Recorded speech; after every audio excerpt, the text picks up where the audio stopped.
너무 사랑하는 우리들이기 때문에. 현표야, 쫙 펴. 괜찮아. 뒤에 있는 분이 쫙 하고 이렇게 탁 할 수 있어. 쫙 펴. 하나님이 우리는 어떤 분이 안락사 얘기가 나왔어요. 그런데 성도들도 안락사 얘기를 하시는 분들이 가끔 있어요. 성도가 아니지 사실은. 그런데 우리 기독교를 이해하지 못해서 그래. 왜 이해하지 못하냐면 우리 기독교는 절대적인 사랑 가치가 있는 사람이에요. 안락사는 도구라고 생각하는 거야. 왜냐하면 자식에게 내가 아프면 폐가 될까 봐. 그게 굉장한 큰 어떤 인본주의를 갖는 생각인 거예요. 그거의 토대는 자기의 어떤 것 때문에 내가 어떤 분이 그거에 대해서 하나님 그때는 막 제가 너무 화가 나가지고 이런 말도 안 되는 얘기를 분토적인 얘기를 어떻게 하시냐고 얘기를 했긴 했지만 그런데 하나님이 어떤 것을 보여주시더라고요 저한테. 그런데 그게 저한테 굉장한 도움이 됐어요. 일본에서 이런 일이 일어났어요. 그때 무슨 사건인데 그 사건은 중요하지 않고 장애인들이 있는 그곳에 가서 그러니까 말하자면 사상자, 다친 사람하고 죽은 사람이 총 합쳐서 30명이 넘어. 근데 그 사람이 왜 그랬냐면 국가의 손실이라는 거야, 장애자들은. 그러니까 빨리 죽어야 된다는 거야. 그리고 75세 이상 사람들은 살 이유가 가치가 없다는 거예요. 그래서 그 사람이 완전히 자기는 국가에 엄청난 일을 한 것처럼 와가지고 인터뷰를 했어요. 그런데 우리나라에 같으면 이런 생각을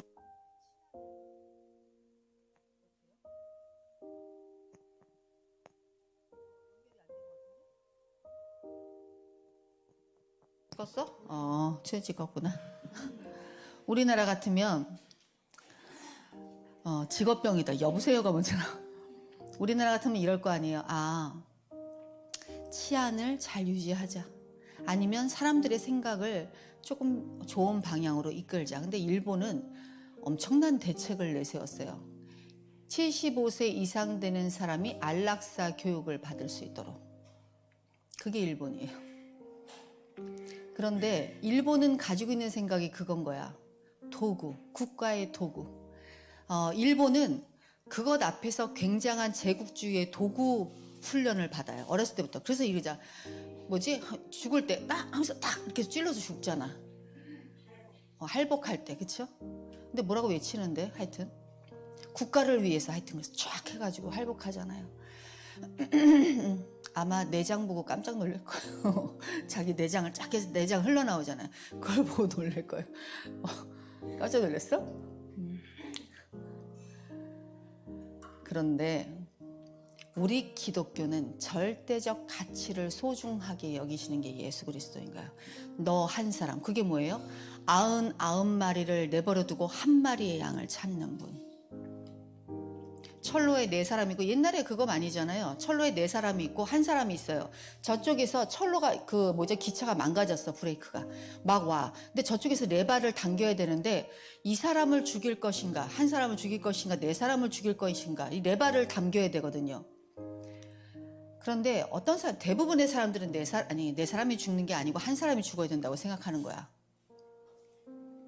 근데 거기서 우리가 생각해야 되는 게 있는 거예요. 그건 과연 옳은 것인가? 우리는 끊임없는 생각을 해야 되는, 기독교적으로 우리의 그리스도인 안에서. 이거는 다시 말하면 그분의 설명이에요.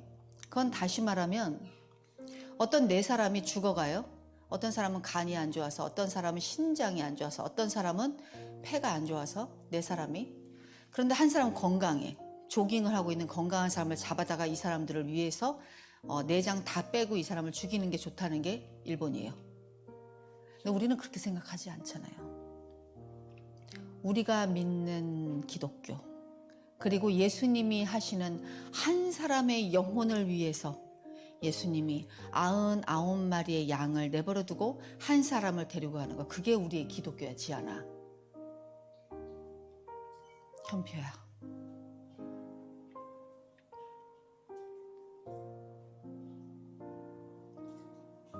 그러니 우리가 얼마나 세상에 물들어 있는지. 안락사는 그 앞으로 쭉 들어가 보면 뭐가 있냐면 자기 애가 있는 거예요. 그 안에는 쉽게 죽고 싶은 거예요. 그 고통 속에. 그런데 예수님은 그렇게 하시지 않았잖아요. 그러니 우리가 그 안에서 엄청나게 생각해야지. 머리로. 오늘 말씀 로마서 8장 3절부터 4절 제가 읽을게요. 율법이 육신으로 말미암아 연약하여 할 수 없는 그것을 하나님은 하시나니 곧 죄로 말미암아 자기 아들을 죄 있는 육신으로 보낸 게 아니라 뭐라 그랬어요? 육신의 모양으로 보냈다 그래요. 이 부분은 되게 중요해요. 죄 있는 육신이라고 그러지 않고 죄 있는 육신의 모양이라고 한 거예요. 다시 말하면 예수님은 죄가 있다 없다? 죄 있는 육신의 모양으로 오셨지만 죄는 있다 없다? 없다. 그런데 왜 예수님은 시험을 받았느냐는 거예요. 누가 그렇게 질문을 해. 근데 왜 예수님은 광야에서 시험을 받았어? 그러면 우리는 당장 이렇게 얘기해야지. 아담은 죄 있는 완전한 모습이었잖아요. 에덴 동산에서. 근데 시험하잖아요. 그런데 아담이 했던 그 잘못된 것을 예수님은 맨 처음에 뭐라 그래요? 오늘 목사님이 얘기하시는 세례를 받으시고 광야로 가세요. 그리고 아담이 틀어놓은 것을 다시 회복하시는 사건들. 죄 있는 육신의 모양으로 오셨지만 죄의 시험을 받으사 그 시험을 뭘로 이겨내요? 말씀으로. 왜 말씀으로 이겨내요? 우리가 그 말씀이 하나님께로 왔고 하나님이 그 말씀으로 우리를 완전하게 하실 것을 계속 선포해야 되니까. 예수님은 하신 일은 뭐라고요? 예수님 나처럼 살아. 나는 너희들하고 똑같은데 내가 이 죄를 이겼어. 그런 생각을 하시는 사람 없으시죠? 예수님은 죄가 없으신 분이에요. 그러나 예수님은 그 연약함은 우리의 육신의 연약함은 느끼셨다고요. 그래서 예수님은 누구를 의지하는 걸 보이셨어요? 하나님을. 그걸 우리가 배워야 된다고요. 그걸 따라가야 된다고요. 죄인의 육신의 모양이 아주 중요해. 모양으로 보내요. 오늘 목사님이 그래서 그 말씀하신 거 그래서 제가 좀 신기했어요. 어떻게 제가 설교를 하려는 걸 목사님은 먼저 앞으로 선포를 하시지? 그러면 저는 목사님을 돕는 설교를 하게 된단 말이죠. 자, 육신의 모양으로 보내요. 육신의 죄를 정하사 결정하신 거예요. 아들로부터 나는 너희들의 모든 죄를 다 사하겠다. 응? 자, 민서야, 너 이거 뭔 얘기인지 하나도 모르겠지? 근데 알아야 돼. 그냥 뭔 얘기인지는 모르겠지만 매일매일 여기 와가지고 매주 와가지고 들어. 알았지, 민서야? 맛있는 거 사줄게. 육신을 따르지 않고 그 영을 따라. 이게 아주 중요해요. 육신을 따르지 않고 영을 따라. 그러면 성령을 따라. 오늘 목사님 말씀하신 것처럼 성령을 따라서 행하는데 여러분 다 못해요. 왜냐하면 이 말씀을 정확하게 이해하지 못한다면. 이거는 제가 확신해요. 이걸 정말 여러분들이 이해하지 못하면 성령을 따라 사는 삶은 여러분 못해요. 자, 육신을 따르지 않고 그 영을 따라 행하는 우리에게 율법의 요구가 이루어지게 하심이라. 이 앞전에 무슨 말이 나왔는지를 우리는 영특하게 알아야 되는 거예요. 그래, 우리가 결코 정죄함이 없어. 그 정죄함은 무엇 때문이지? 생명의 성령의 법이 우리를 자유하게 했구나, 죄에서부터. 그러면 생명의 성령의 법은 뭐지? 그것은 예수 그리스도구나. 그런데 예수 그리스도를 믿는다고 쉽게 설명하면 되는데 왜 생명의 성령의 법이라고 했지? 그것은 여러분들에게 예수를 믿는다는 건 다른 각도가 있다는 거예요. 여러분들이 생각하는 그냥 믿습니다가 아니라 다른 각도가 있다는 거예요. 그걸 알라는 거예요. 그리고 뭐라 그러냐면 로마서 8장 3절에서 이렇게 얘기해요. 너희들의 육신은 연약하여 할 수 없어. 왜? 왜? 육신이 연약해. 왜냐하면 아직까지 육신 안에서는 뭐가 왕노릇해요? 여러분들을 이 세상은 왕노릇하게 해요. 그런데 우리는 그것에서 비껴서야 된다는 거예요. 그게 맨 처음에 일어나야 돼요. 그것에서부터 비껴서야 된다는 거야. 그리고 그 비껴서는 걸 시작을 어디로 가져가야 되냐면은 예수 그리스도가 우리를 죄에서 자신의 육신의 모양으로 온 것으로 율법을 완성하여, 율법을 완성한다는 건 뭐예요? 그 육신의 죄에 있는 모양 안에 우리의 모든 죄를 뒤집어 씌우고 자신이 그것으로 죄 십자가의 형벌을 받아 지옥 끝까지 가는 거예요. 저는 이렇게 생각해요. 왜 사흘 동안 예수님께서 지옥 밑바닥까지 갔는가? 그것은 율법의 완성의 부분이었다고 생각해요. 그들에게 예수 그리스도를 전한다는 말에는 저는 동의하지 않아요. 지옥에 있는 자들에게. 그것은 예수님께서 율법의 완성이 그 끝까지였다고 봐요.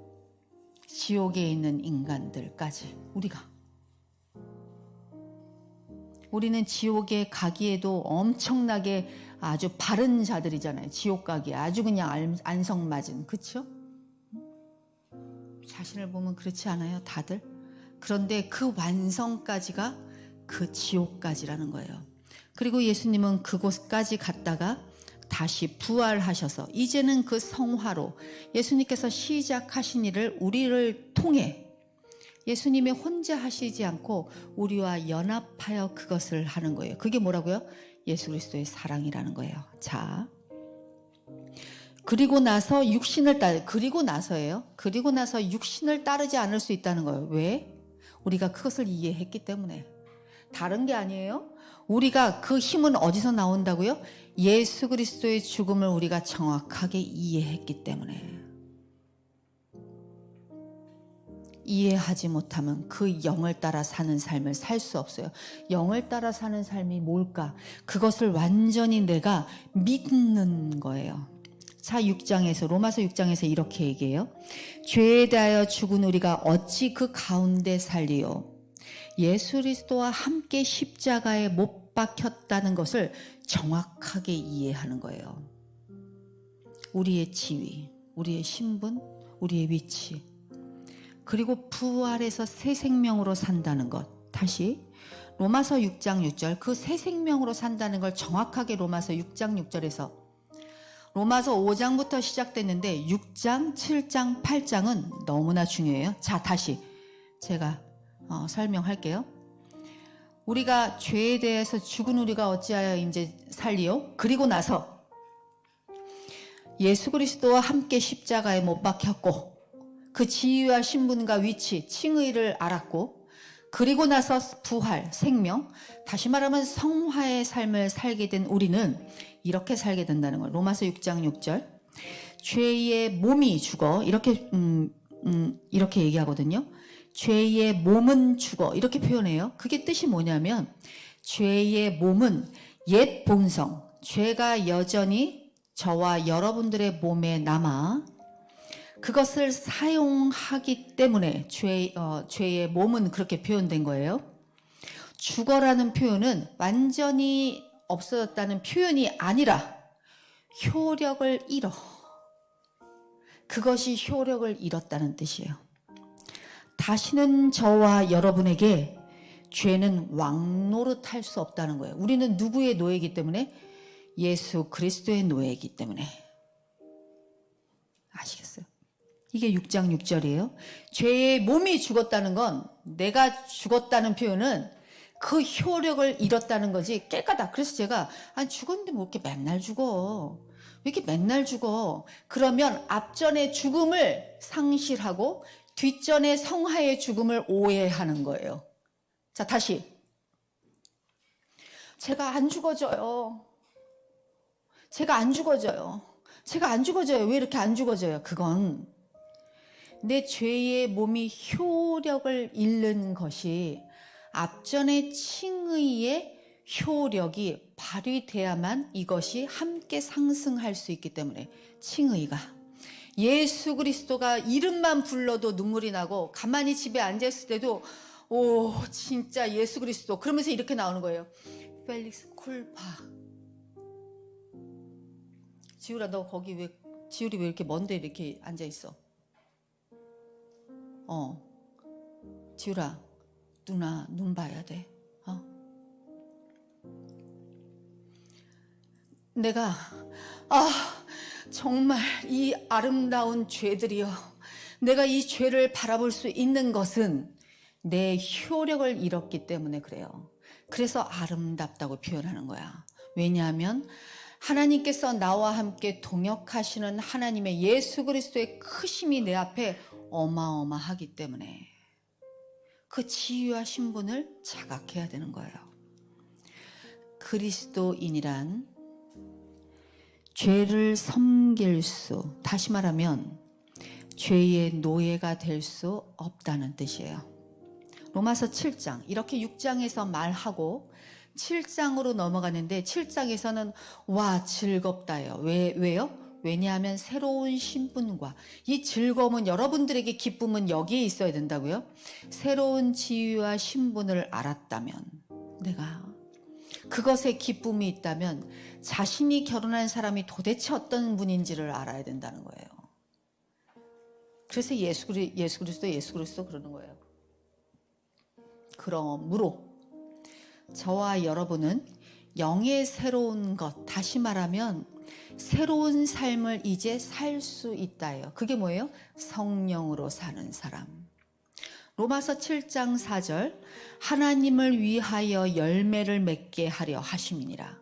다시 말하면 성령의 사역이 시작되면 열매는 당연히 맺혀진다예요. 우리가 쫄르지 않아도, 우리가 뭘 하지 않아도 무엇을 알기 때문에? 우리의 지위와 신분과 위치를 자각하라. 하나님이 그러셨기 때문에. 죄의 노예의 신분은 끝났다는 거예요. 피니쉬. 영의 새로운 것으로 그분을 섬길 수 있게 되었다. 다시 말해, 성령으로 사는 삶을, 죄를 이기며, 다시 말하면 이제 군사다운 자가 되는 거예요. 죄를 이기며 새로운 삶을 영위할 수 있는 사람. 이놈의 자식이.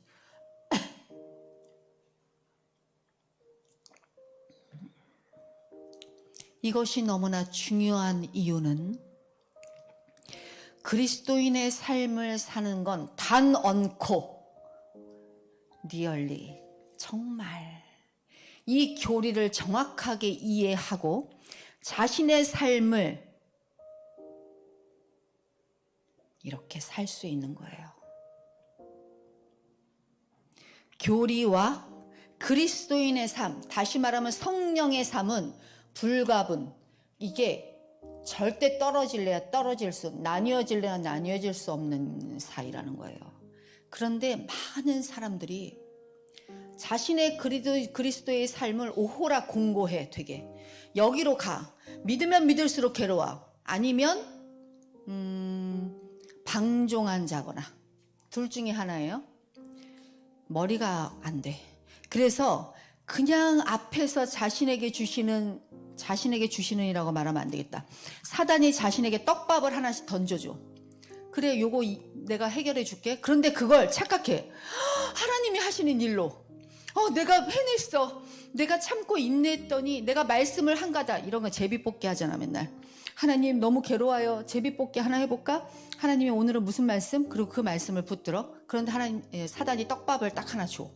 그러면 그게 막 간증인 거야. 그게 뭐예요? 비참한 그리스도로 사는 것을 나는 너에게 원한다. 사단이 그 말을 하는 걸 모르는 거야. 바보로 살거나. 이건 바보. 두 번째는 괴로워.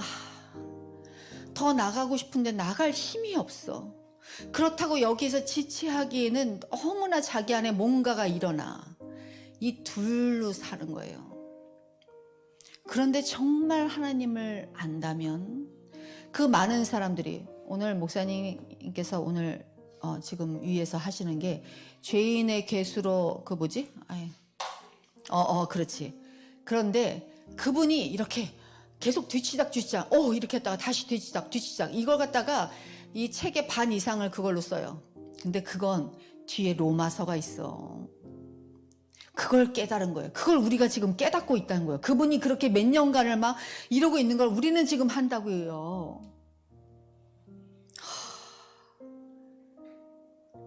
그런데 이건 뭐냐면 교리가 단단하게 붙들고 있어야 돼요. 그리고 그 교리에 그리스도인의 삶이 같이 따라가야 돼요. 그래야 이 성령이 이끄시는 삶이 교리 안에서, 다시 말하면 교리가 뭐예요? 진리, 복음.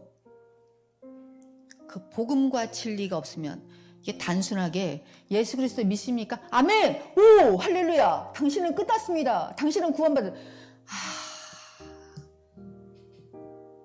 조악해. 그렇게라도 끌고 가셨어요. 또 예전에는 하나님께서 그렇게라도 우리를 사랑하시는 마음으로 끌고 가셨어요. 근데 참 조악해. 그런 게 아니라고요.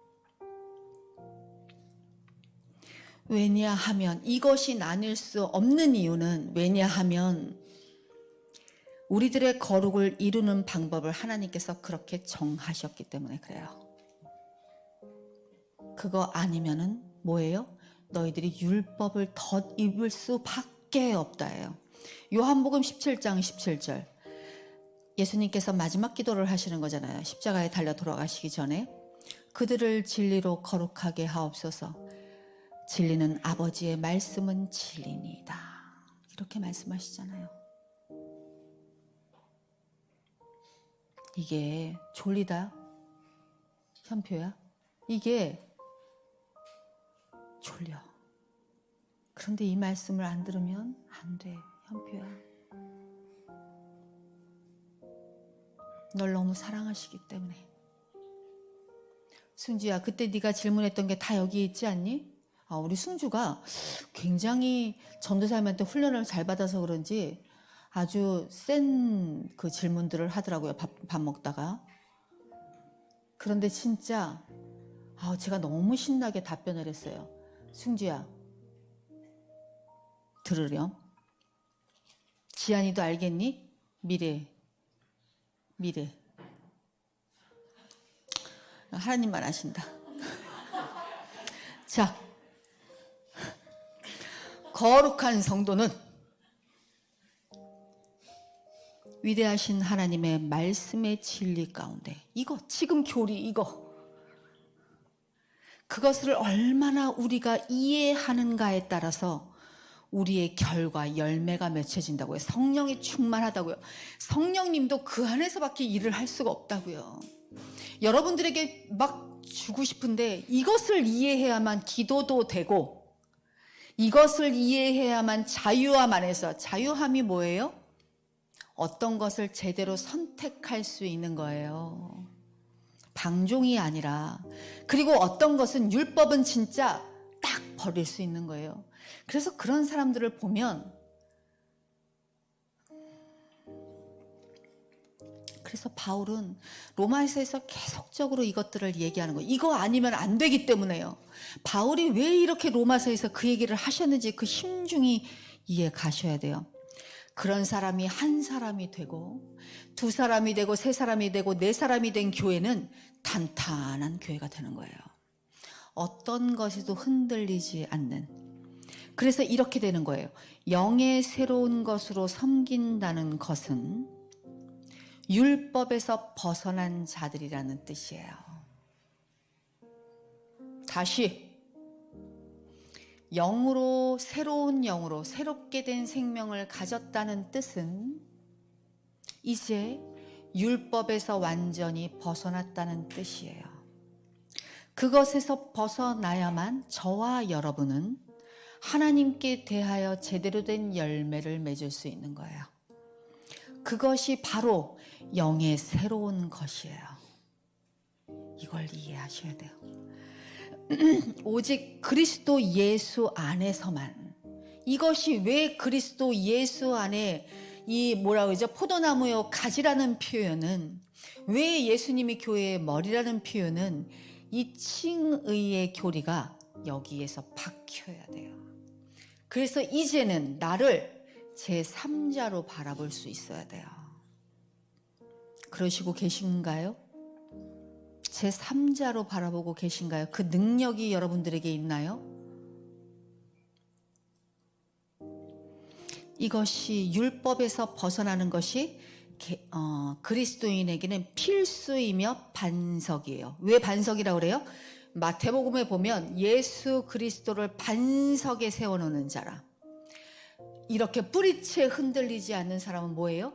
예수 그리스도의 반석에 서야 되는 그 사람이 뭐예요? 칭의를 제대로 이해한 사람. 이거 너무 중요합니다. 이게 왜 그러냐면, 왜냐하면 우리의 죄로부터 오는 쏘는 것, 죄로부터 오는 쏘는 게 있어요. 그게 죄의 권능이라고 하고 세력 있는 율법이라고 하는 거예요. 고린도전서 15장 56절, 사망은 쏘는 것이요 죄의 권능은 율법이라. 이 죄로부터 벗어나는 방법, 율법에서 벗어나는 방법을 하나님께서 정하셨대요. 뭘로? 하나님의 아들이 죽는 것. 그 죽었다는 건 뭐예요? 이제 복숭이는 뭐라고? 죄가 없다. 그게 율법에서 벗어났다는 뜻이에요. 그러므로 결코 너를 정죄하지 않는다.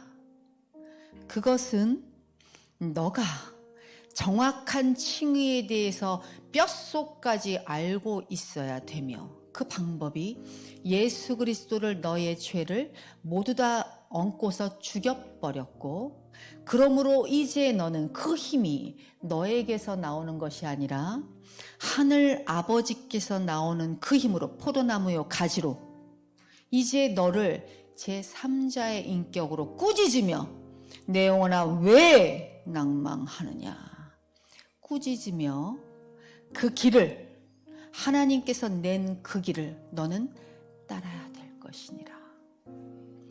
그러면 너에게는 이제는 율법이 너에게 가당치 않고 내가 너에게 준 아담과 하와가 있을 때의 그 자유의지를 내가 너에게 허락하노니 너는 이제 전신갑주를 입고 이제 군사답게 매번을 싸우거라. 이것이 하나님이 말씀하시는 거예요. 그러므로 율법의 마침, 그것은 로마서 10장 4절, 그리스도는 모든 믿는 자에게 의를 위하여 율법의 마침이 되는구나. 우리의 의는 어디서 온다고요? 그리스도로 인해서. 그래서 율법의 심판을 누구 홀로 감당하셨다고요? 예수 그리스도. 그러니 눈물이 나와요. 그리고 펠릭스 쿨파, 예수 그리스도. 이렇게 이어지는 그것 앞에 여러분들은 오늘도 내일도 겸허하게 하나님을 바라보시는 저와 여러분이 되시기를 축복하며 예수 그리스도의 이름으로 기도합니다. 아멘.